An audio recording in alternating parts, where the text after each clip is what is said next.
Hello friends, welcome to Pratibha academy classes. आज हम लोग पढ़ेंगे लगातार परीक्षाओं में जो प्रश्न पूछे गए हैं उन प्रश्नों का। मैंने एक नया श्रृंखला स्टार्ट किया है जिसमें मैं हर रोज़ 25 वन लाइनर प्रश्न डालूंगी और उन्हीं प्रश्नों को शामिल किया है जो परीक्षा में कई बार पूछे गए हैं। तो आप हिंदी साहित्य में कुछ भी ना पढ़ के अगर इन प्रश्नों की सीरीज़ को भी लगातार देखते हैं तो परीक्षा में कई सारे प्रश्न आपको इस सीरीज से देखने को मिल जाएंगे। तो आइए हम लोग देखते हैं इन प्रश्नों को। सबसे पहला प्रश्न है, हिंदी साहित्य का इतिहास। हिंदी साहित्य के इतिहास का प्रथम लेखक है वो है गरसादत्त तासी। तो ये प्रश्न कई बार परीक्षा में पूछा गया है और जो प्रश्न काफ़ी महत्वपूर्ण होगा उसे मैं स्पेशली आप लोगों को बता दूंगी, जिससे आपको और आसानी होगी कि इन प्रश्नों को आप विशेष रूप से ध्यान में रखिएगा। अगला प्रश्न है, सूरदास जी को जीवन उत्सव का कवि किस ने कहा है? तो आचार्य रामचंद्र शुक्ल ने कहा है। अगला है, कुंभीपाक किसकी रचना है? तो वो नागार्जुन की रचना है। ये प्रश्न पिछली बार पीजीटी की परीक्षा में पूछा गया है, तो आप इसे विशेष रूप से ध्यान में रखिएगा। अगला प्रश्न है, युगधारा रचना के रचनाकार का नाम है? नागार्जुन। ये प्रश्न भी महत्वपूर्ण है। आगे हम देखेंगे, the modern vernacular literature of Hindustan के लेखक कौन है? तो वो है जॉर्ज ग्रियर्सन। ये काफ़ी महत्वपूर्ण प्रश्न है क्योंकि कई बार परीक्षा में पूछा गया है ये प्रश्न कि the modern of vernacular literature of Hindustan के लेखक का क्या नाम है? तो वो है जॉर्ज ग्रियर्सन। अगला प्रश्न है, गरसादत्त तासी ने इतवार द ला लेतुरई एंदुई हिंदुस्तानी ग्रंथ की रचना किस भाषा में की है? फ्रेंच भाषा में। ये प्रश्न तो लगभग हर एक परीक्षा में कहीं ना कहीं देखने को हमें ज़रूर मिल जाता है, तो आप इसे विशेष रूप से ध्यान में रखिएगा। और कई बार इस प्रकार का भी प्रश्न पूछा गया है कि हिंदी साहित्य का जो पहला इतिहास ग्रंथ लिखा गया था वो किस भाषा में लिखा गया था? तो वो लिखा गया था फ्रेंच भाषा में। अगला प्रश्न है, हिंदी साहित्य की भूमिका ग्रंथ के लेखक हैं? वो है हजारी प्रसाद द्विवेदी। आगे हम देखेंगे,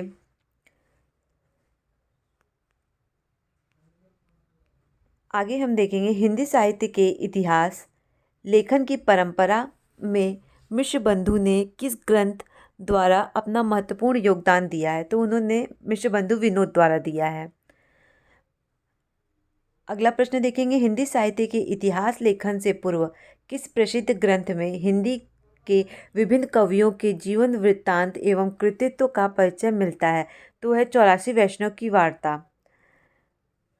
आगे देखेंगे, आचार्य रामचंद्र शुक्ल का इतिहास ग्रंथ हिंदी साहित्य का इतिहास जिसका प्रकाशन वर्ष था 1929 स्वतंत्र पुस्तक से पूर्व किस रूप में प्रकाशित हुई थी? तो वो प्रकाशित हुई थी हिंदी शब्द सागर की भूमिका।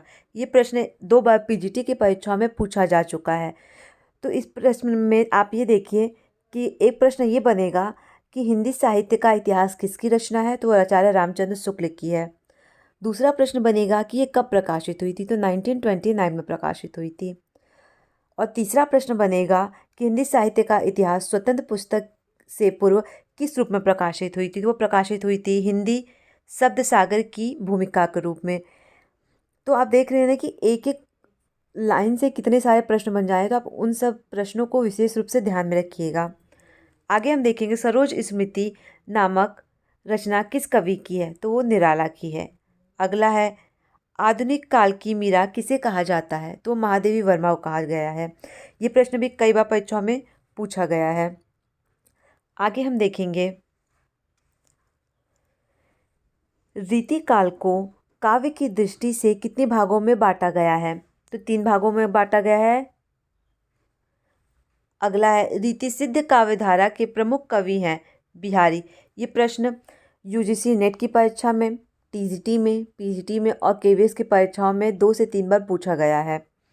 आगे देखिए आप, प्रश्न संख्या 15, आधुनिक काल में लिखा गया खड़ी बोली का प्रथम महाकाव्य है? वो है प्रिप्रवास, जिसके रचयिता हैं हरिऔध। तो कई बार ये प्रश्न भी पूछा जाता है कि प्रिप्रवास किसकी रचना है? तो वो हरिऔध की रचना है। और खड़ी बोली का प्रथम महाकाव्य भी प्रिप्रवास को ही कहा गया है। आगे हम देखेंगे, साकेत के रचनाकार का नाम बताइए? तो वो है मैथिली शरण गुप्त। छायावाद को स्थूल के प्रति सूक्ष्म का विद्रोही किस आलोचक ने कहा है? डॉक्टर नागेंद्र ने कहा है। ये प्रश्न बहुत महत्वपूर्ण है क्योंकि ये प्रश्न यूजीसी नेट और हायर की परीक्षा में एक बार पूछा जा चुका है। आगे देखेंगे, कामायनी में किस दर्शन की अभिव्यक्ति हुई है? सैसो दर्शन की अभिव्यक्ति हुई है। ये का प्रश्न भी महत्वपूर्ण है। आगे हम देखेंगे, नवजागरण सुधार काल के नाम से किस काल को जाना जाता है? तो वो है द्विवेदी काल को। चिंतामणि भाग 1 में कितने निबंध संकलित हैं? तो इसमें कुल 17 निबंध संकलित हैं।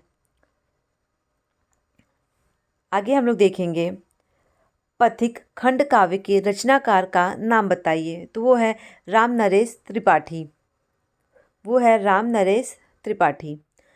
अगला है, सच्चिदानंद हीरानंद वात्स्यायन आगे को ज्ञानपीठ पुरस्कार किस रचना पर मिला था? तो वो मिला था कितनी नाव में कितनी बार के लिए। ये प्रश्न भी काफ़ी महत्वपूर्ण है। अगला, मीराबाई की भक्ति किस भाव की है? तो वो मधुर भाव की है। ये प्रश्न भी महत्वपूर्ण है क्योंकि ये प्रश्न टीजीटी की परीक्षा में 4 से 5 बार पूछा जा चुका है। आगे हम देखेंगे, सुमित्रानंद पंथ की कौन सी रचना मानवतावादी है? लोकायतन है।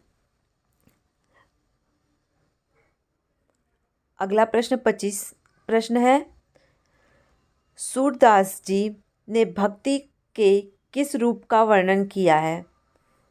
सूरदास जी ने भक्ति के कितने रूपों का वर्णन किया है? तो उन्होंने 11 रूपों का वर्णन किया है। सूरदास जी को जीवन उत्सव का कवि किसने कहा है? आचार्य रामचंद्र शुक्ल ने कहा है। ये प्रश्न भी काफ़ी महत्वपूर्ण है। सूरदास को जीवन उत्सव का कवि किसने कहा है? तो आचार्य रामचंद्र शुक्ल ने कहा है। आशा करती हूँ मैंने जिन प्रश्नों को इस पीडीएफ में शामिल किया था वो सारे प्रश्न आपको आसानी से समझ में आ गए होंगे। Thank you so much.